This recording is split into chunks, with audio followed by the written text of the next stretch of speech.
all eyes will be on the showdown that every Lobo fan wanted. Lobos, Aztecs, 4 p.m. right here on KRQE. Well, after handing Air Force yesterday a 13-8 loss, the Lobo baseball team isn't so lucky this afternoon. Oh no. We did, however, catch up with the players last night in Las Vegas.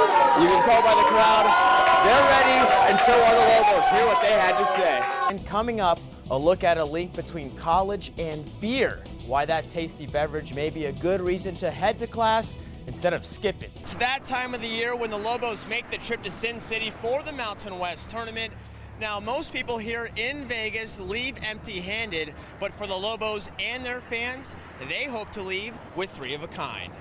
Thanks, man. This marks the first time APS has opened a new football facility since 1963. Oh, what could have been when former Lobo star Drew Gordon graduated a couple of years ago. Remember all the talk about his little brother Aaron possibly being a Lobo?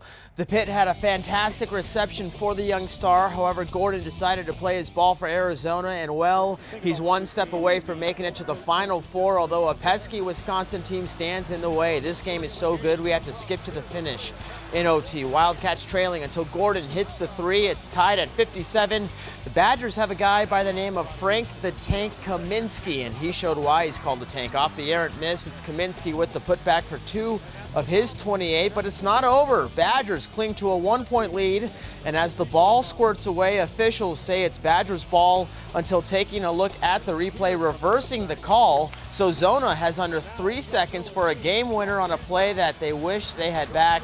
Nick Johnson doesn't even get the shot off on time. Wisconsin is headed to the Final Four, hanging on for a 64-63 win. It was one of the high points from the Mountain West tournament and made the win that much sweeter for the Lobos.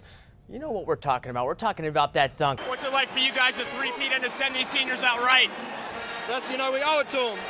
It's been a dynasty, it's been a legacy for those guys.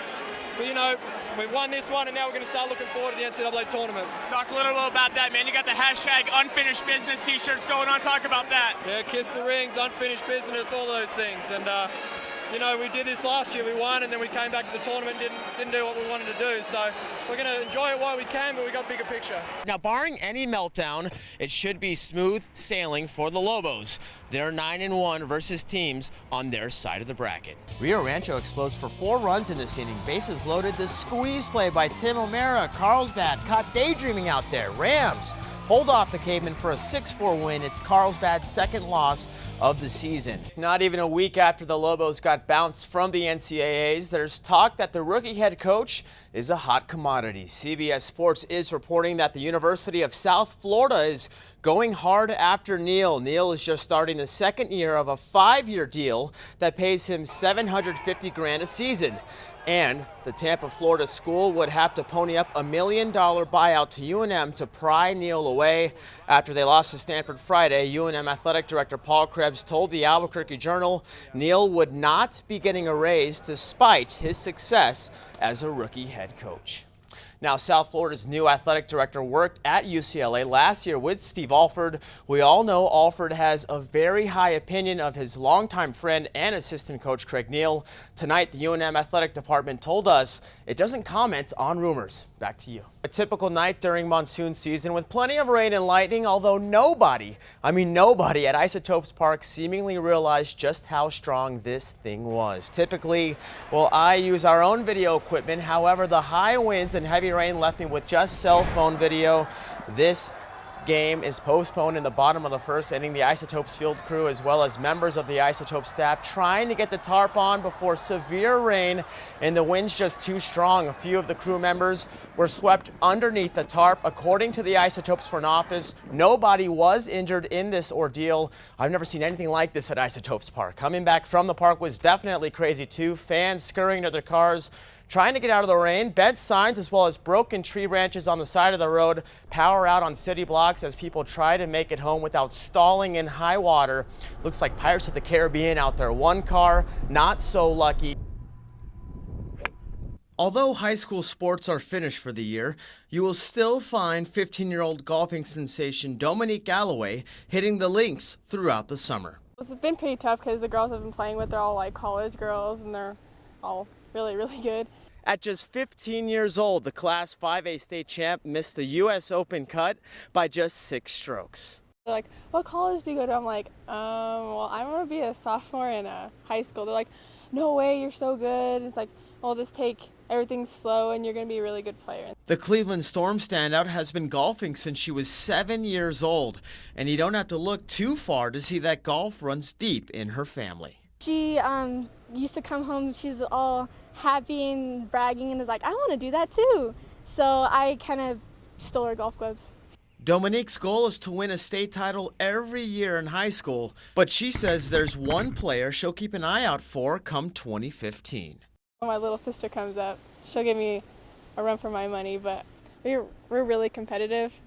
So I'm proud of her when she beats me, but also I don't want her to beat me. We're very competitive, but we're also very fun-loving, so it can get pretty heated, but it can also be very fun. A good old-fashioned rivalry is in the making. However, one thing will be for certain: the name Galloway atop the leaderboard.